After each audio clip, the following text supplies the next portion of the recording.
മലയാള cinema ചരിത്രത്തിൽ സവിശേഷമായൊരു സ്ഥാനമുണ്ട് മണിച്ചിത്രത്താഴ് എന്ന സിനിമയ്ക്ക്. 1993 ഡിസംബറിൽ പുറത്തിറങ്ങിയ ചിത്രം 30-ാം വാർഷിക നിറവിലാണ്. ഒരു സിനിമ പുറത്തിറങ്ങി 30 വർഷങ്ങൾ കഴിഞ്ഞിട്ടും അതിലെ കഥാപാത്രങ്ങളും കഥാസന്ദർഭങ്ങളും നിരന്തരം ചർച്ച ചെയ്യപ്പെടുകയും പ്രേക്ഷകരുടെ മനസ്സിൽ ചിരപ്രതിഷ്ഠ നേടുകയും ചെയ്യുകയെന്നത് ഒരു അപൂർവതയാണ്. ശോഭനയ്ക്ക് മികച്ച നടിക്കുള്ള ദേശീയ പുരസ്കാരം നേടിക്കൊടുത്ത ചിത്രം കന്നഡ, തമിഴ്, ബംഗാളി, ഹിന്ദി തുടങ്ങിയ ഇതര ഭാഷകളിലേക്കും റീമേക്ക് ചെയ്യപ്പെട്ടു.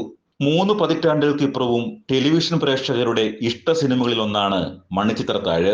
പ്രതിവർഷം 12 തവണയെങ്കിലും ഇപ്പോഴും ടെലിവിഷൻ സ്ക്രീനിൽ ചിത്രം പ്രദർശിപ്പിക്കുന്നു. അതുവരെയുള്ള കളക്ഷൻ റെക്കോർഡുകളെല്ലാം മറികടന്ന് 93-ലെ ഏറ്റവും വലിയ ഗ്രോസ് കളക്ഷൻ നേടിയ ചിത്രം കച്ചവട മൂല്യത്തിനൊപ്പം കലാമൂല്യവും പ്രകടിപ്പിച്ച അപൂർവം മലയാള സിനിമകളിൽ ഒന്നാണ്. ഇന്ത്യൻ സിനിമാ ചരിത്രത്തിലെ മികച്ച സൈക്കോളജിക്കൽ ത്രില്ലറായും മണിച്ചിത്രത്താഴ് വിശേഷിപ്പിക്കപ്പെടുന്നു.